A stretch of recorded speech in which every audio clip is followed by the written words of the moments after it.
Here's the reality. You can't scale your business if you're the only one touching every lead. It just doesn't work. You end up exhausted, your conversion rates tank, and you're leaving money on the table. I just got off of a call with a solo agent who did hire an ISA and she was awesome at what she did. I was just pulling up his stats. I was like, your calls went up 16,000%. What happened? And he said, oh, that was the ISA. That was not me.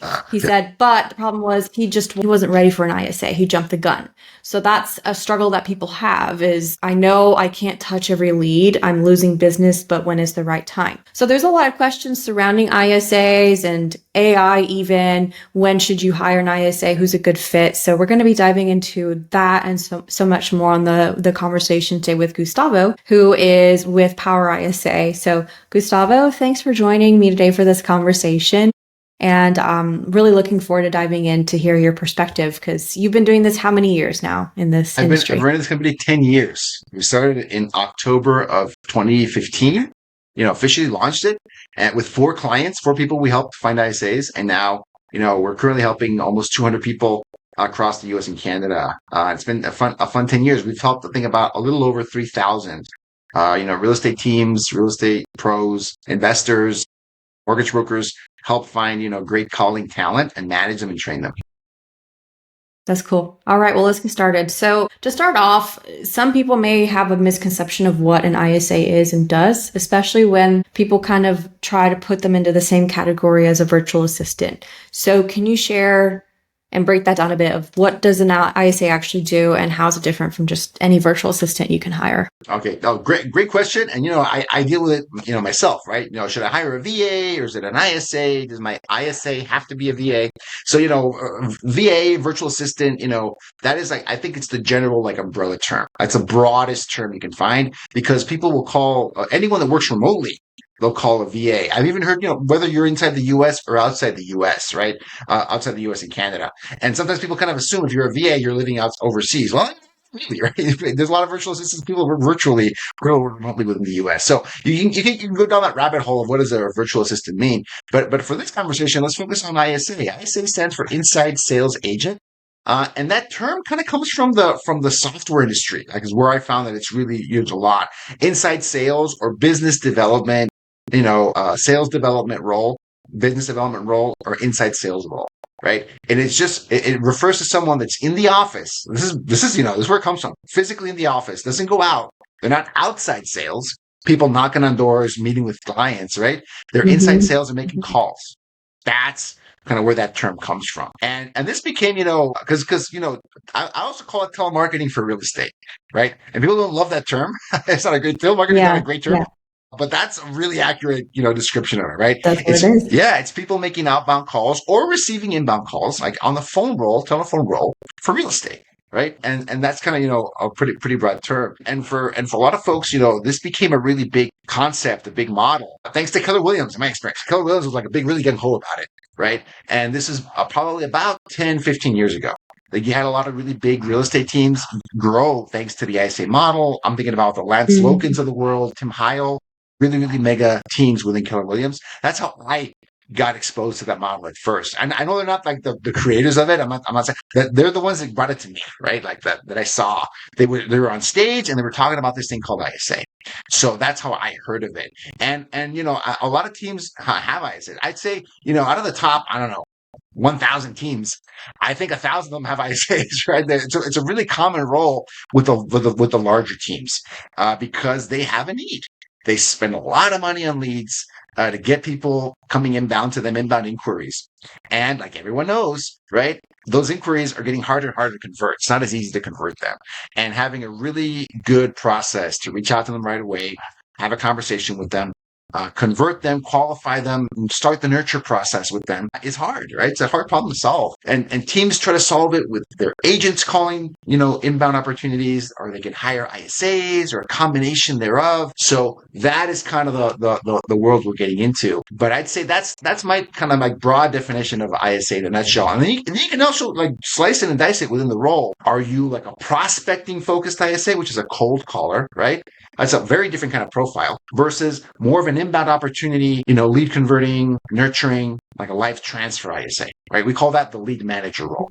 and database manager, lead manager, as well as the kind of your world, right, Alina? With ISAs working within Follow Up Boss to they do the work, do the actual work inside, and that can, and lead managers and database managers can do more than just calls, right? They enforce Yeah. policy. They make sure that all those lists are cleaned up at the end of the day. They follow up with the agents. There's a lot more you can do there, but I think that role kind of starts as ISA. Usually people want to make someone to make sure they're making phone calls, responding to text messages, engaging, with a lot of these leads.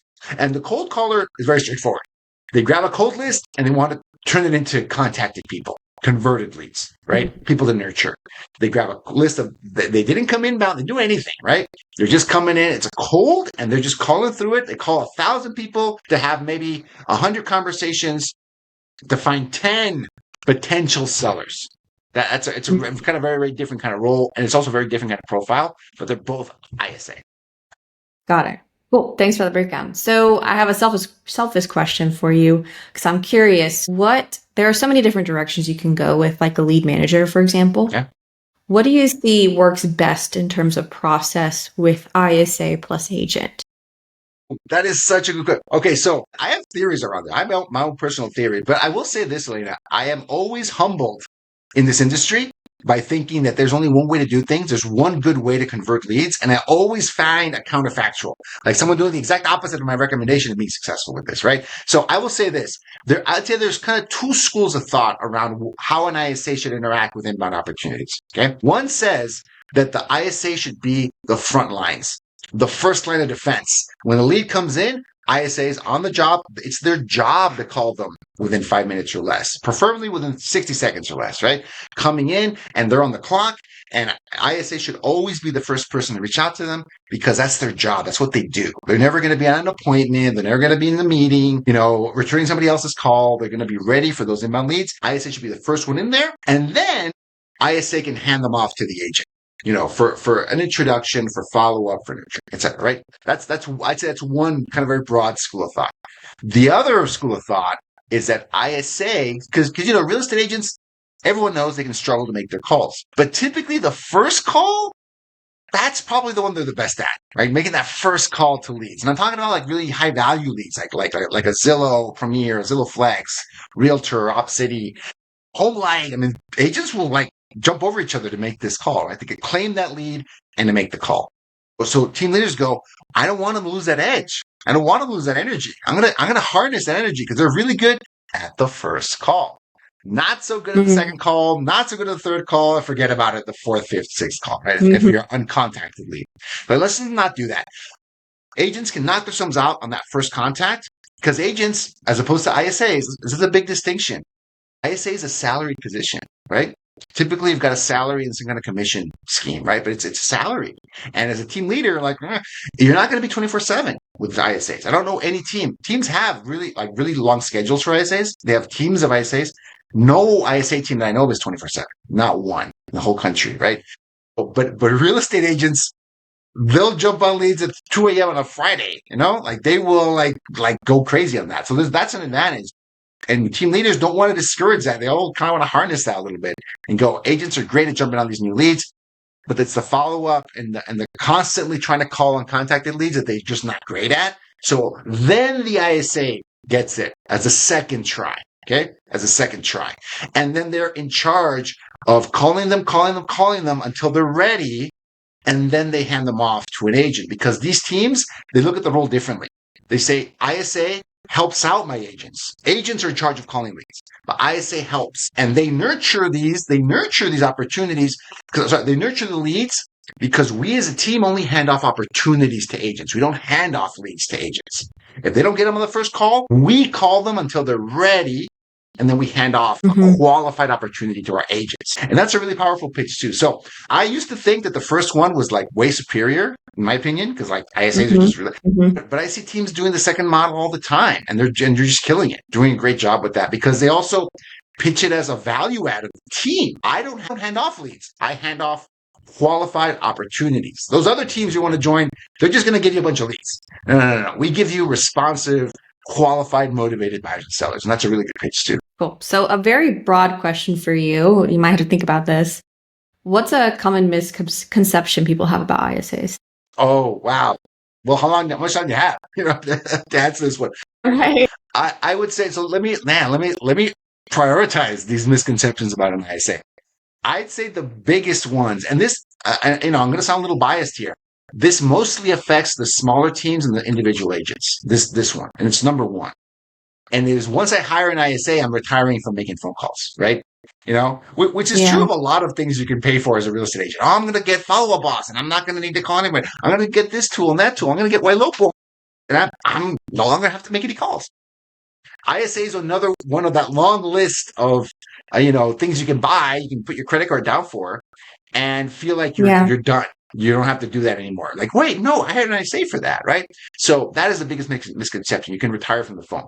If your ISA is any good and you're giving them a good list to call, you're going to be making probably more phone calls than you've ever made. Okay. Like that is kind of the little bit of the, counterintuitive nature of this, right? If your ISA is any good, Yeah. you're probably going to make more calls as an agent, but you're going to be making them to a higher quality, more qualified opportunity. I think that's the big difference. Elena, this job is hard. You've got a list of people. You and your team make these amazing smart lists, and you make all this structure for teams, making this easy for them. They just got to pick up the phone and call, right? And 95% of those calls go nowhere. The 5% are the ones where they make their money, right? It's the problem is you don't know which one of them is the 5. You don't know, quite frankly, right? Yeah. So ISA, when I think about an ISA is that, hey, your ISA gets you closer to talking to the 5. You still have to call the 5. And you might have to call them more than once and probably 5 times and put them on your list and follow up with them, right? So that I think it makes you more efficient. It doesn't remove you from the phone. You still have to call them and call them and call them and get their attention and get them to respond. It's just that it's no longer 100, it's 5, okay? But you're going to make a lot of calls to those 5. And I think a lot of people are tripped up by that fact. Like, hey, I called this person and they weren't available, Gus. And I say, what's going on? Well, call them again. Call them tomorrow. Call them the day after that. Because your ISA spoke to them, qualified them. They're a great lead. They're just not responding to you right now. So, I've seen that kind of misconception. It can be very, very common. That's one. I think the second one I put on that list is also having, I think this one's different, right? Another version of the first one, which is having unrealistic expectations. You totally get that you're going to make the calls. Your ISA is not going to retire you from the phone. Okay, right. You make peace with that. But for example, this is a classic example, right? I was before I started Power ISA, like in earnest. I was doing consulting on ISAs because I had an ISA team on when I was a real estate agent, and people kind of knew who we were. They'd call me up and they'd pay me to go, "Hey Gus, help me out with my ISA." Sometimes they would just ask me, and I just do it, online. I just do it for free, right? Hey, sure, tell me what the issue is. Or they were friends of mine. Sure, man. I'd call him, and I remember this one agent. I remember this vividly, and he said, "Gus, you got. I know that the top ISAs are setting 2 appointments a day, Gus. 2 appointments a day with these qualified leads. My ISA is setting 2 appointments a week. Gus, what am I doing wrong?" And I go, "Challenge accepted. I'm going to go in there and I'm going to help you figure this out." Great. So I talked to their ISA, right? And she was a wonderful lady, seemed great on the phone, quite frankly. Because I can kind of tell. I'm talking to the person. We're talking on the phone. We're not doing. This is before Zoom was very common. This is more than 10 years ago. Okay. So like, hey, great. I'm like, this person kind of sounds really good. So I'm a little puzzled.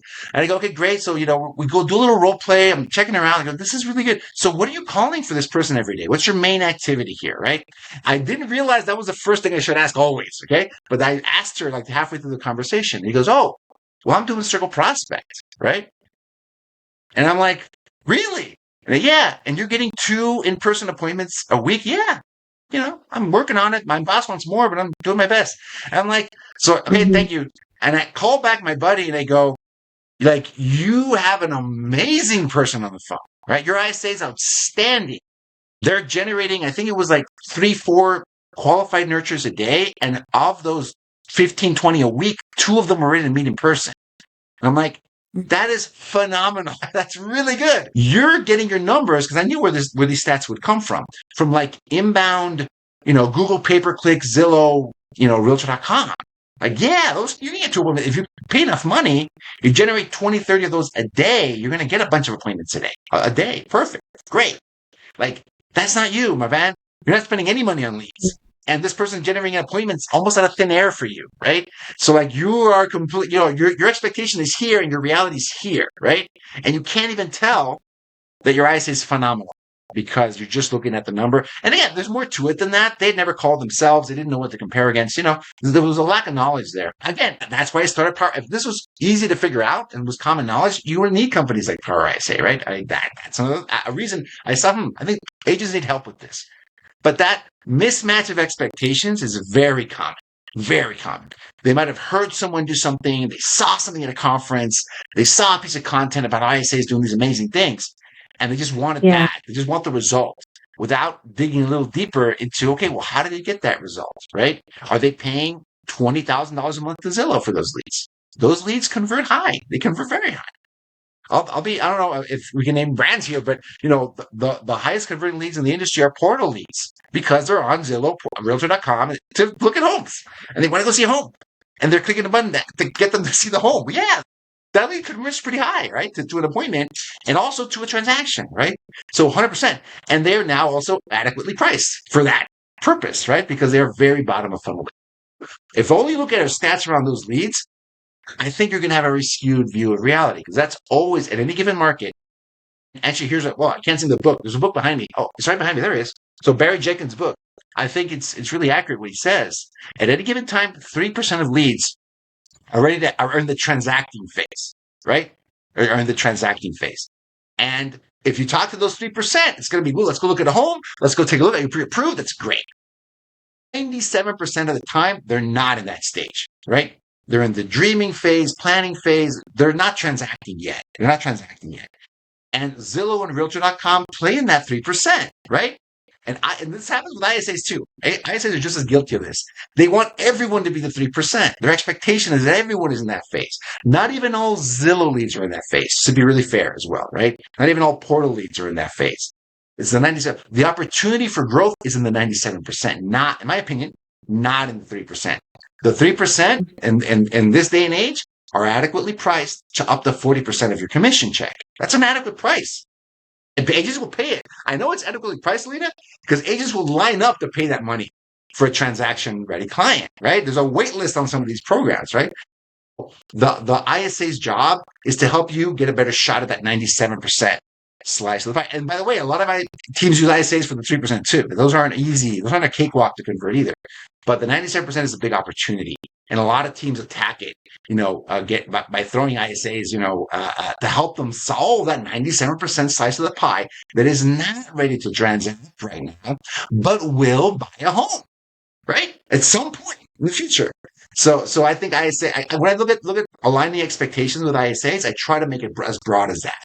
That's the job of the ISA, getting those people in front of you so you can have a really valuable conversation with them and move them along from the dreaming to the planning to the transacting, kind of phases. So when people don't get that model, they don't get that, bad things are going to happen. So I'd say, I don't know if you want more, but those are the top two. I'm retiring from the phone and just really unrealistic expectations based on your own lead sources and what the results are going to be. So then I'm going to piggyback off of your comment on mismatch expectations, where you spoke to that agent, his expectation was here, his reality was here.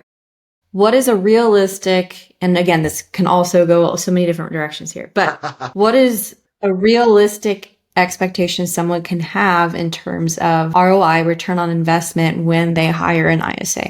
Okay, great question, right? And these goes to the crux of it. I would say, I'm going to answer this question a couple different ways. I would say the top agents in the country, because I know a lot of them have worked with us. Their expectation is that having an ISA is going to give you another 1 to 2 closed transactions per month. And that's how they budget for it. That's how they model their ROI for it. And that is a really good ROI. And, and regardless if it's an in-house, like a licensed ISA or a virtual, we can talk about that too, like in-house versus like virtual, but kind of regardless of which one you choose. If they're generating 1 to 2 extra transactions for you per ISA per month, that's a really big difference in your business, right? So that's how I've seen the top teams model it. And a lot of that, if you're talking about inbound opportunities, that can happen very quickly, like 60, 90 days. If you're talking about cold calling, it doesn't change. Their expectations, it just the timeline shifts like 4 to 6 months. It's at least double the time it takes to generate traction with a lot of those opportunities, right? So kind of people want to think about it that way, right? How can I get an ROI? If you want to, another way you can slice that, because like actual closed transactions, and I always harp on this with some agents sometimes. The closings, ISA helps, but ISA doesn't sign the listing agreement and get the home sold, right? So ISA has a very limited effect on that metric. That's the metric that matters. Closed transactions. I'm not disagreeing with that. The metrics I look at, and I love talking about closed deals for my clients, but in the back of my mind, I know it is 50% what the ISA did and 50% your ability to close deals. It's 50-50, and I'm being generous with the ISA probably, right? It's probably, but let's be, nice and say 50-50. The ISA can contribute up to 50% of that work. But the real metric the ISA has 99% control over is conversion rate to that first metric, that first level of whatever you want to call it, Alina. Qualification, nurture lead, that first conversion, that one, ISA has a lot of control over that, right? So and this is a conversation usually, maybe the larger teams, the more mature organizations, they kind of get this a lot, and they're just looking, they're not joining, Power ISA or hiring us to get 2 more deals a month, right? They're like, no, I need you to bring my conversion rate up. Because I know if I change that number, I'm a machine, right? I'm a 500 transaction a year machine. If I can increase my conversion to met appointment by 5%, 8%, everything else, I know what's going to happen. Like, wow, that's it's cool. That's impressive. It's great to work with those people, right? Because they know it's like, because the part that you control, Gus, is this one. Like, that's it. Everything else is my marketing, my training, my follow-up, my systems, everything else, right? So like, hey, this is your world, Power ISA. Fix this, right? And they know that really well. Great. Not everyone's like that, right? So, they know. And if you measure success for that, I would also split it between buckets. If you're talking about cold calling, I would say it's about a 5% conversion rate to nurture. You grab a list of 100 people and you're able to generate, 100 people. Actually, no, it's probably more than that. So it's one out of 50 would be a decent rate. So that's what, 2%? I think it's a 2% conversion rate, right? So 2%, 2 out of 100, right, would be a good conversion rate. You call 100 people. Oh, sorry, I take it back. Don't call 100 people. Speak to 100 people. Very different metric. So you speak to 100 people and you generate 2 qualified sellers that raise their hands. And that's not a great one. I'm just saying it's like an average one. So it's a decent one. You can get results from that. So if you can get 2% conversion rate as a cold caller, you're going to help a team make a lot of percent. 50 conversations, 1 qualified seller. And the really good ISAs can probably get it done 30. And the really good real estate agents, like 20, 15, maybe 10. Like the really good real estate agents. Because I don't know if you ever run the math on this, Alina, because right now, 2025, the whole country's going to sell about 4 million homes this year, like in that range. And it's been the same last couple of years.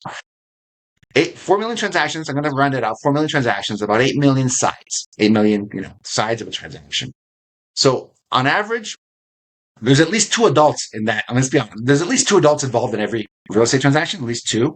It's usually more, but I'm going to round it out to 3 adults. Okay. So 8 million sides, 3 adults involved in every transaction.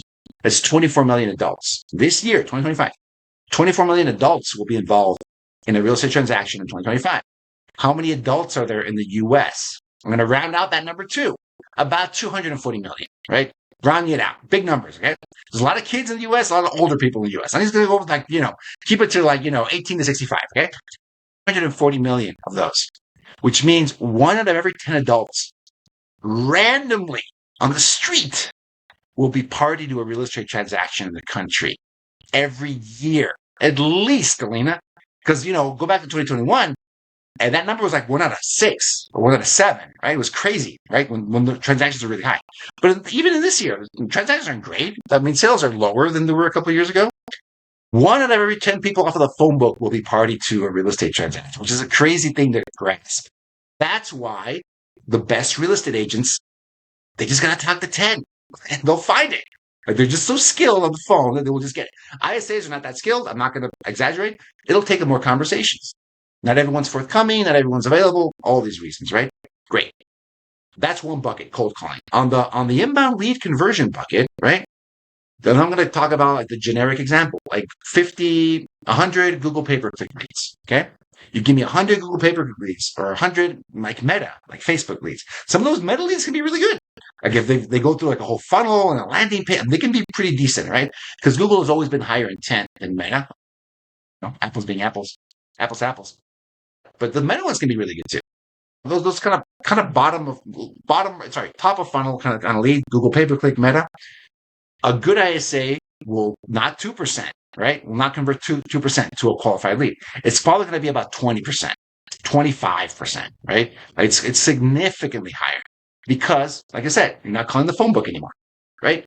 Like that number 2% is when you're calling the phone book. I went with the lowest converting lead source to make it more of a contrast here, right?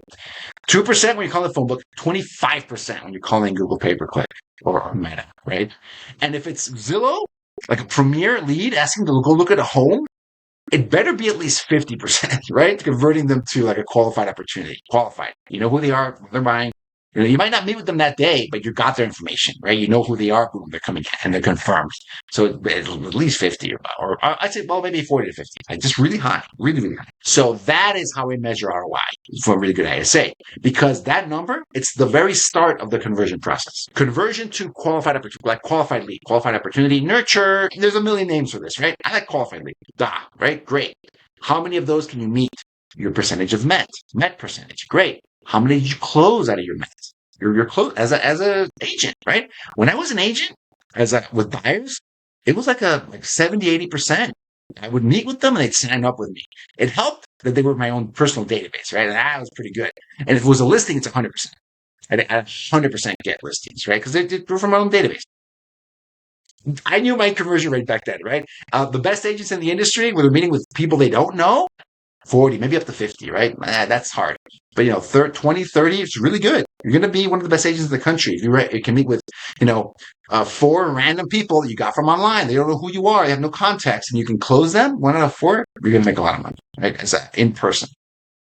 The teams will know like that. Then they convert it to, and then it depends on your market. Because, South Florida, you put 10 listings on South Florida, 3 of them aren't going to sell no matter what you do. 4 of them aren't going to sell no matter what you do, right? Versus like Connecticut, right? Holy cow. If you put, 10 listings in Connecticut right now, like you're going to sell one of them 2 times, because they're so easy. Like you're going to fly off the shelf.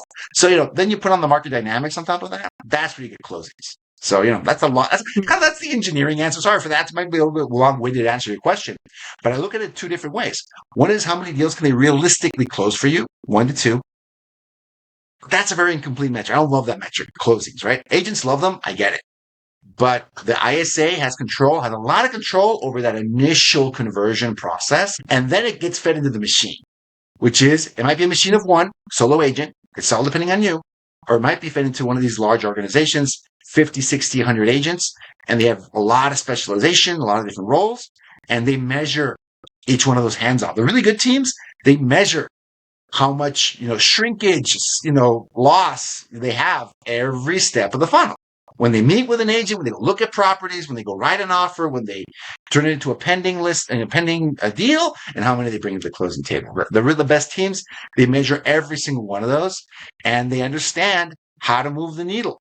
Like they get it, right? And for a lot of teams, it is usually, because they're already buying the leads. Like they're spending a ton of money. They just spend all this money on marketing, advertising. And it is just about getting in front of more of them, getting their attention, getting to respond. And then when they're in front of them, having a well-trained agent to convert them into a client, right? It's not, on every team, like the same way it's in the industry. It's always like 20% of the agents get 80% of the deals for a reason. 20% of the agents are 80% better than most agents, right? They're just really, really good. They just got to talk to more people, right? So I'd say that's a really long way to answer your question of how you should measure ROI. But the common way and my preferred way, let's call it that. Yeah, it's very nuanced. So that's why the answer is long. Big deal. So many variables. Yeah. Yeah. So at what point is a solo agent or team ready for an ISA? What are some markers you look for? Great. I love that you asked this question now because I've set the table for it, right? Because it's got to be further along enough where you avoid the first 2 pitfalls, the first 2 misconceptions, right? We have to avoid those 2. How do you avoid thinking that an ISA is going to retire you from the phone? You have to make a lot of phone calls. You got to generate your business from the phone. It's a lot harder for an agent that relies 100% on their referral recommendation business to hire an ISA. It's a lot harder for them, right? And if you're hearing me and you're deciding not to hire Power ISA, it's probably a good move. If you get your business 100% from your database, I don't want to be offensive. Again, that's a great business. That's a great way to run your business. I'm not knocking it. I'm just saying that you probably don't have to get on the phone every day to generate that business. You probably don't. Most agents, because I know you guys. Come on, agents. I love you, but you know what I mean, right? You're not pounding the phone 2 hours a day to generate your business. You're probably not, right? Other than if like Gene Summers out of there's some amazing database people. Okay, there's a few, but most people, they don't do that. Not every day. And so the agents, so to remove that first, pitfall, you gotta know how to work the phone, which means you're probably generating your business from internet leads or from prospecting, one or the other, or open houses. You know how to convert leads, people you don't know, unmet leads. Okay. Okay, great. You know how to convert unmet leads. They can be, like I said, door knocking, open houses, internet leads, all the plethora of internet leads, prospecting, whatever you want, right? And you can close those deals on your own. You know how hard it is. You know how much follow-up it takes. You know what you have to say. Okay. So then it's much less likely you fall into the second pitfall, which is unrealistic expectations, because you know how much work it is. You know what a good conversation sounds like. You know what a good appointment, a qualified appointment sounds like. So when you bring in leverage, the ISA, they're going to replace you to some extent. Instead of making the 500 calls to talk to 5 people, you just have to talk to the 5 people. Okay. And if your ISA is not doing a good job at handing off people, you'll miss it, because you used to do the job yourself, right? Like that is, I'd say, because, we release case studies almost every week now of agents that are killing it. That profile is pretty consistent among them. They work the phone, they generate deals from the phone, add leverage to my system. Because if you do the opposite of that, you want to bring on an ISA and you're buying, I don't want to knock anybody, lead generation tool of choice, right? Like there's a lot of them. Buying the tool and you're buying the ISA and you're buying the SMS, automations, you're maybe hiring Alina to clean up your follow-up, And at the same time, and something doesn't work, that's a lot harder to figure out what's not working. It's a lot harder. Because is it the ISA? Is it the scripts? Is it follow-up boss? Is it Elena's thing? Like, which one is it, right? Probably not Elena's. Let's be honest here. Probably not you guys. But, which of the other things are? Is it Facebook? Is it Google? I should buy Zillow. I should buy this. You don't know. And I don't want to say it's impossible to have success with that. It's just way harder. Way harder. I've seen agents go through this and figure it out at the end. It just takes a lot of time and a lot of money.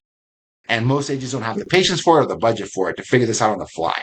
So my recommendation always is the ISA adds leverage to your business. It should add leverage to an existing lead generation system. That's the highest and best use of any ISA.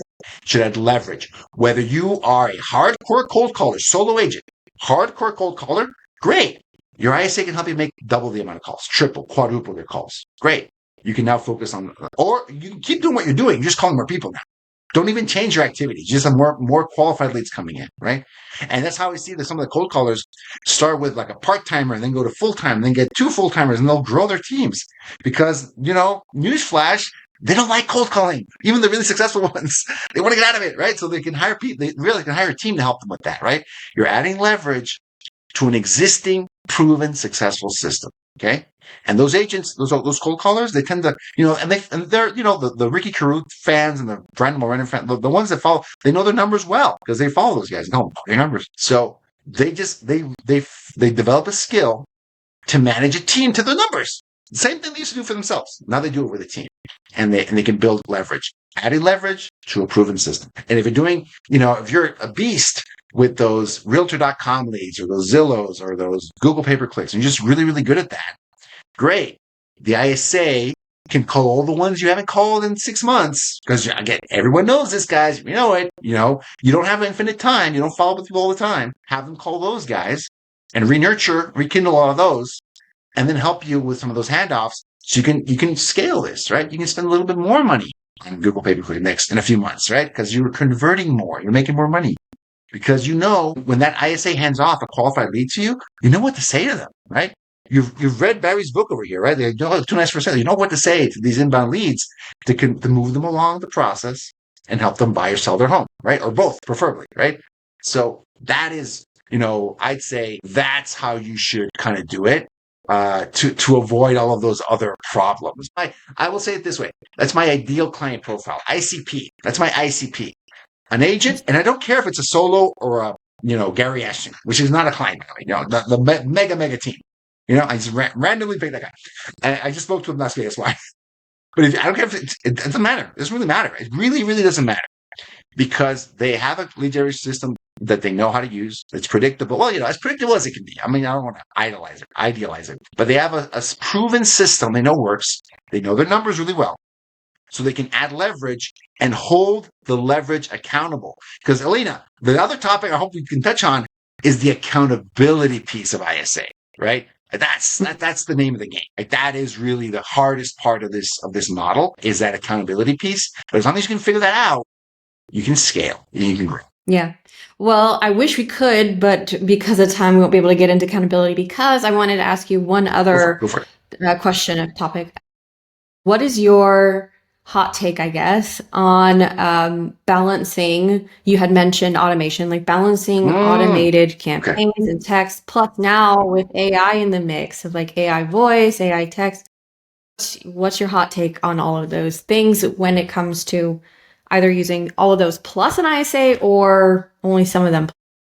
So that great question. Because like the jury's out on some of these especially the newer technologies. So, but I'm going to give you my current thesis on this, my current take, and it's not a super popular one, by the way. My thought is that just as you described it, the first came the email automation, then the SMS automation, and then now you have calling. You can call the chatbot, like the voice automation, or even SMS automation.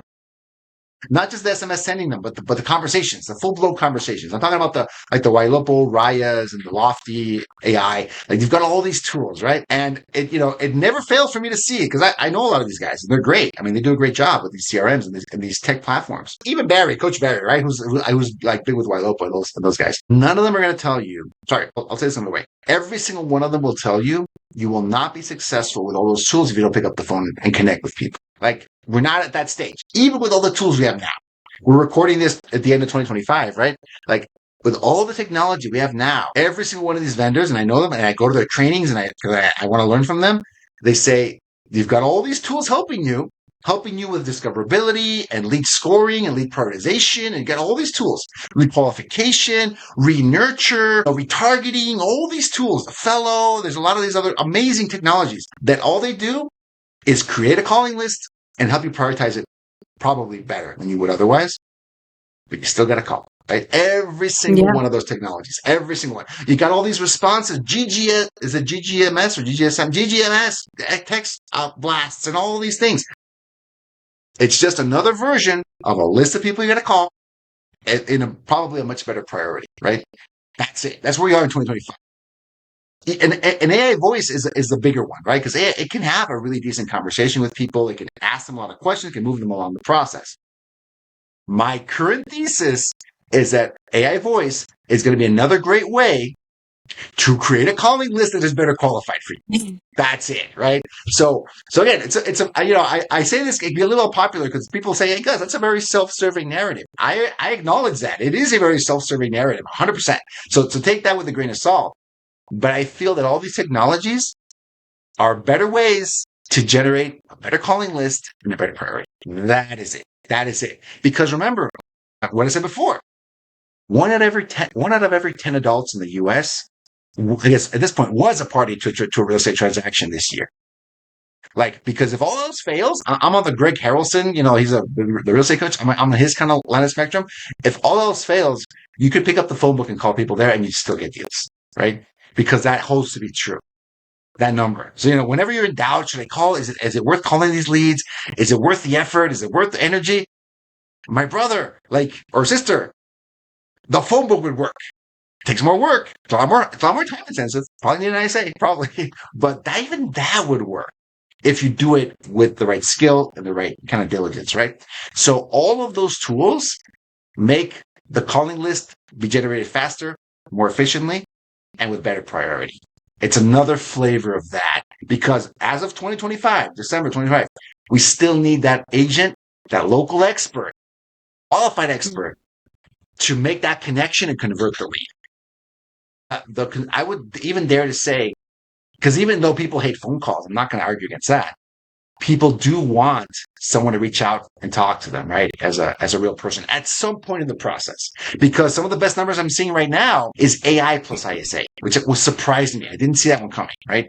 AI plus ISA. And I'm going to actually publish more stuff in the new year, quarter Q1, on some research we're doing on this, right? Like AI plus ISA. Because I did this a year ago, and we've kind of been off the AI voice train for a little bit, but now we're getting back on it. And we're going to run some more research on this and go, hey, what are we seeing out there, right? How can this make a difference? How can this move the needle? Because I think that all these technologies, what they end up really doing is making people more efficient. You might need less agents. Maybe you can argue that, right?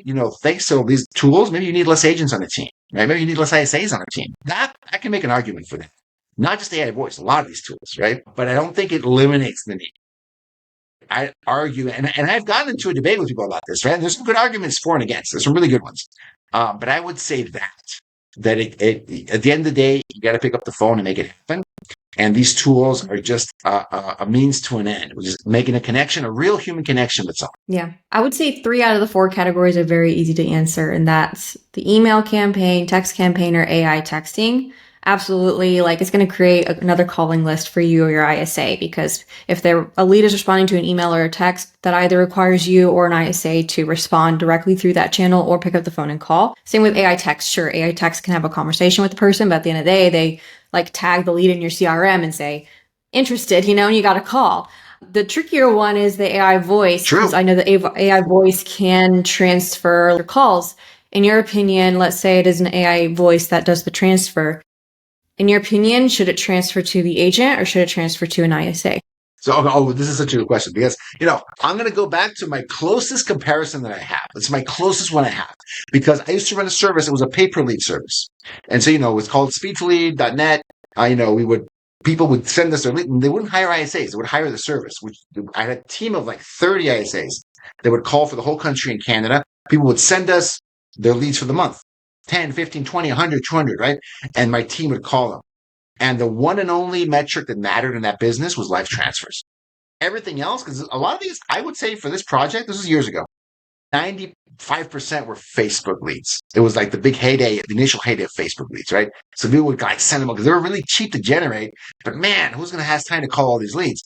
Like, let me get some help and I'll just talk to the better ones, right? That was the theory. So the only metric we had were live transfers. That was the name of the game because Facebook booked appointments were very low quality, very low attendance rate. Even if it was a phone appointment, very low attendance rate. Live transfers were the name of the game. I'm not gonna lie. The biggest headache for that business was not the ISAs. It was not the leads. It's getting the agents to pick up the phone. It was getting agents to pick up on the live transfer. And I would do trainings and PDFs and a lot of content around pick up your phone, make sure you put a special ringtone on it. The iPhone can do that, they can do it. You can figure this out, right? We can do this. And for the life of me, it was hard to get it past. Not to interrupt you, but one thought is there's already that struggle of getting agents to answer live calls. It's going to be even doubly hard with AI because AI is not a human that gets tired. It just keeps pounding call after call after call. They're going to be sending more live transfers. Oh, 100%.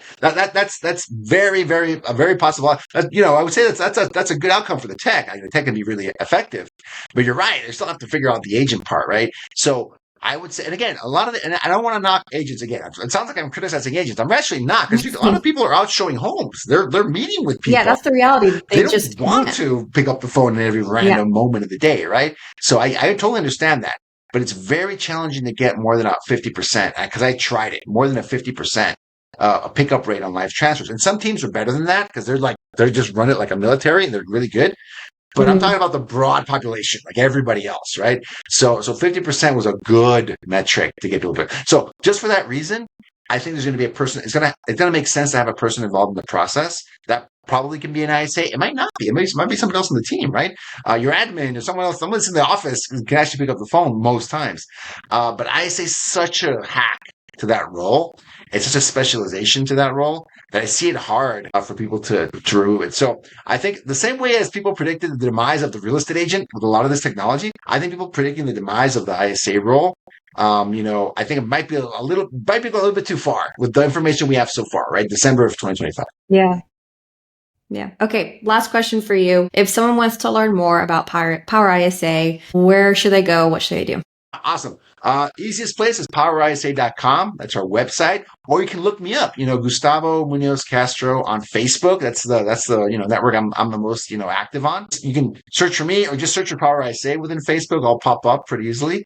And, you can reach out to us. You can book a call or you can just follow my content. I've got stuff that goes out on YouTube and Facebook and a few other places, and you can check it out. Hopefully it's useful. All right. Thank you, Gustavo. I appreciate this conversation. Lots of nuggets and insights. So thank you so much. Awesome. Thanks for having me.